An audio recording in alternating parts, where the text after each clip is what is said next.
Morning students. Today we'll start with a new chapter which is known as structure. Now before going to the thing what is structure and why we should read it, let us keep in mind that in C there are cases where we need to store multiple attributes of an entity. Right. It is not necessary that an entity has all the information of one type only. It can have different attributes of different data types. For example, an entity student, here I have taken an entity student and it has its name. The name can be taken as the array of characters or string. The roll number is in integer and the marks are in float. Generally the marks are in float, you all know that. It's 22.5 or 23.5 or 25. So it can be in float. To store this information of regarding an entity student, we can have two steps. One is the construct an individual array where you can store the roll number and the marks, and we can use a special data structure to store the information or store the different data types, right? So we can say that a structure can be considered as a collection of heterogeneous elements. In array I have told you that an array is a collection of homogeneous elements. That means elements having same data type. Or here a structure is an idea of or a constitution of different data type elements. Okay, come to the details. Here I have taken an example of a basic program, how we should take the name, roll number and the marks of the student. In this program you can see that here I have used a character array, that means a string. We are taking the names char array to 10, that means number of rows is 2 and number of columns is 10. It is a two-dimensional array, it's quite clear. And we are storing the names of the students. Then we are going for the roll numbers. The roll numbers we are taking here 13, 14, 15, 16, 20, 31, 39 like this. And we are taking the marks as in float marks in 2. Suppose we are calculating the value in 10, so we can take it as 9.8, 11.2 like this we can. Now we are taking the name, roll number and the marks using a loop. So every time we are running the loop and it is taking the name, the roll number and the marks, right? Now it is quite good for a small amount of data set, or when we are taking 3, 4, 5 students name or 6 students name or 10 students name, we can easily run the program and we can store the information. Here is the output that we can enter the name, roll number, marks of the student 1, then student 2, then student 3. It can continue up to student 10. We can easily take the names, roll numbers and the marks. But when we are taking a huge data of 1 lakh, that means we will run a for loop of 1 lakh. No, for this reason we have to go for some data structure where we can do it easily. This program is good, all of this program part is good, but when it becomes large enough it becomes complex as well as filthy, right? And it doesn't become so much user friendly, right? So to make it user friendly, we are introducing the idea of data structure, or one part which is called structure. Now there is a syntax for everything. For function, for array I have shown you a lot of syntax. Here we are giving a syntax. We are taking 2 examples, and through the examples we are showing the syntax of the structure. It is written as struct date. Inside it there are 2 second bracket, and inside the second bracket we are writing integer day, integer month, integer year. Now you can see that yes, all the data type or all the elements are having the same data type, integer. It can be done because I have taken struct date.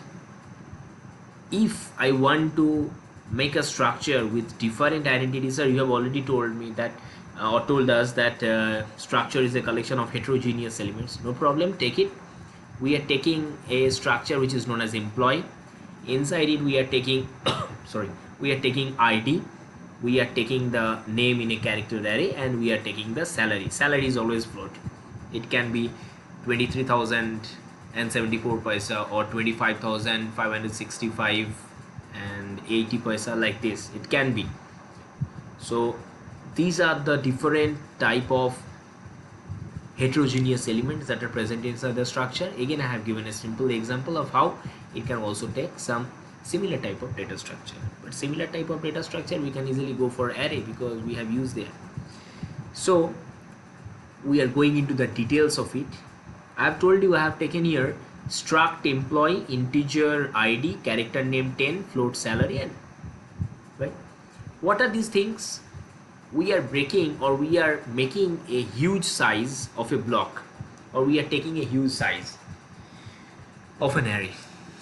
What are the things? As what is the data type of int? What is the data type? It is, first one is the integer. So integer always takes 4 bytes. How many elements are there? Only one, which is the id. So total 4 bytes are present. For character, it takes 1 byte. But what is the size of the character name or character array? It is 10. That means it will take 10 into 1, that means 10 bytes. And what is the size of float? It takes 4 bytes. So there is only one entity, so it is taking 4 bytes.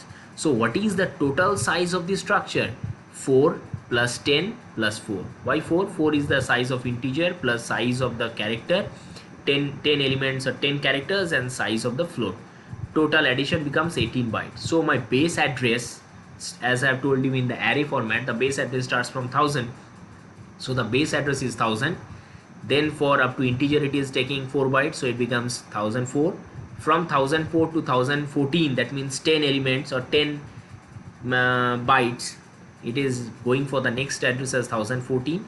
And from 1014 to 1018, it is for the float salary.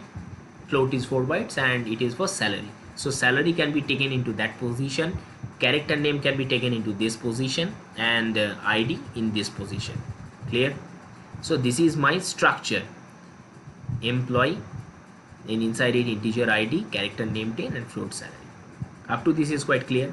Now what are these things? Why you are saying struct, employee, integer id, character name? What are these things? Struct is a keyword. How many keywords are there in total? 32 keywords. Among this, struct is a keyword, right? Employee is the name of the structure. Employee is the name of the structure that will be used.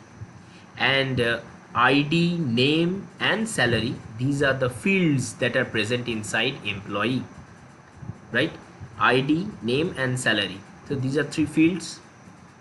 Inside it is present. So take a small example. We are going into struct college.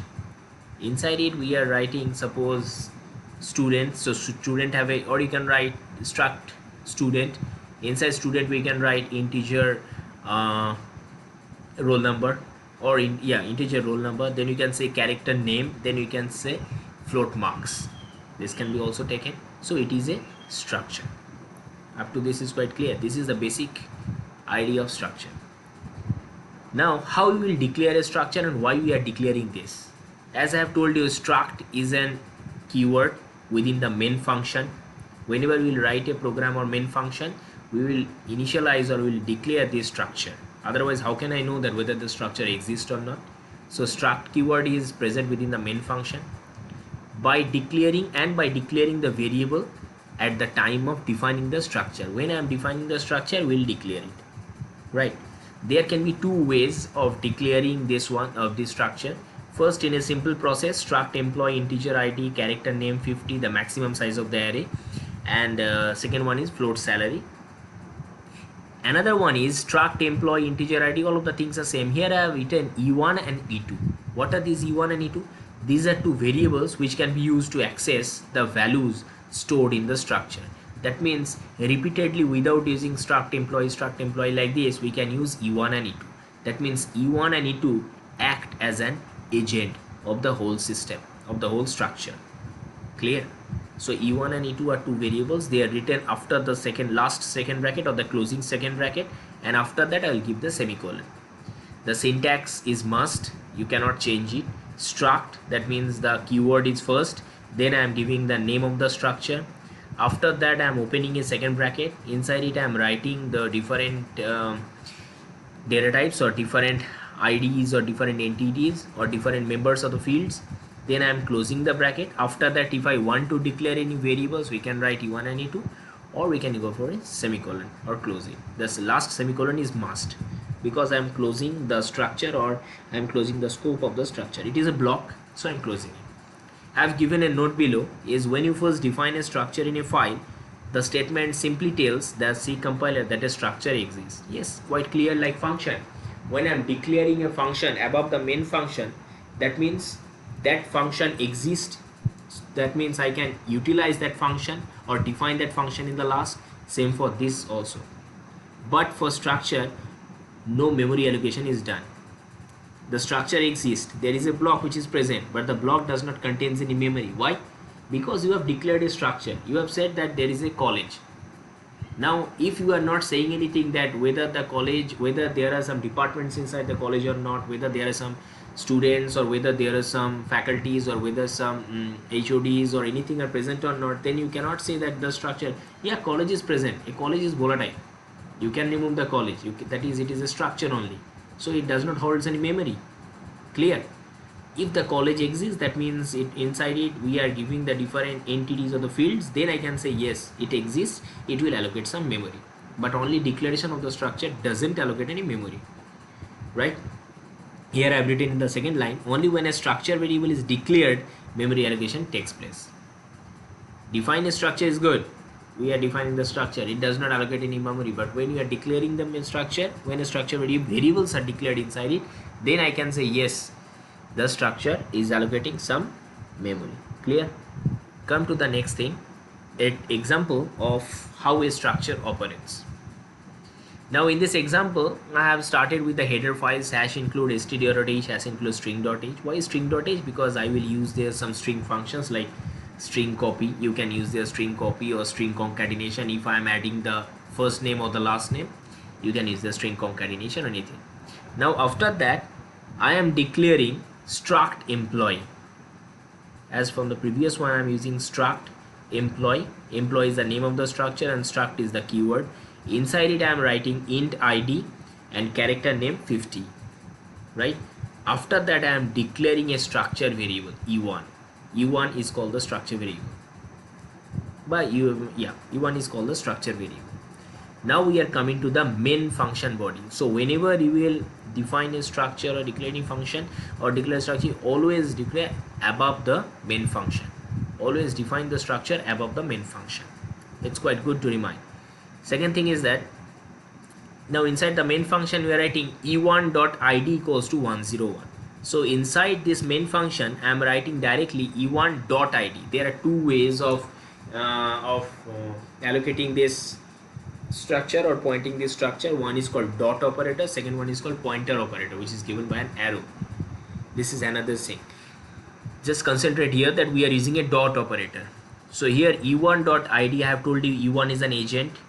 So when I am writing e1.id, it will automatically say that e1 is a structure variable or is a variable that is present or which will point for structure employee. That means instead of writing employee repeatedly, we are writing e1.id. So e1.id equal to 101.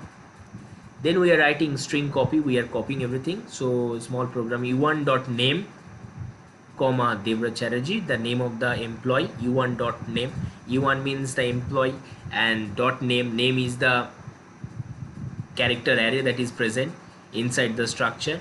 We are writing it, copying the string into character array and printing the first employee information. That means it will copy the whole thing and it will paste it or print it. Copy the string into character array and then I am writing printing first employee information. Obviously I want to print it. So when I am printing it, I am writing printf employee 1 id, employee 1 id, or whatever you can write. You can write there e1 id or you can write e1.id or you can write there employee 1 id, just like printing option. So employee, or you can write there employee id, no problem. Employee id colon %d, that means I want to print this employee 1 id, first employee id, comma e1 id, I want to print the value of e1 id and I want to print the name, so e1 dot name, right?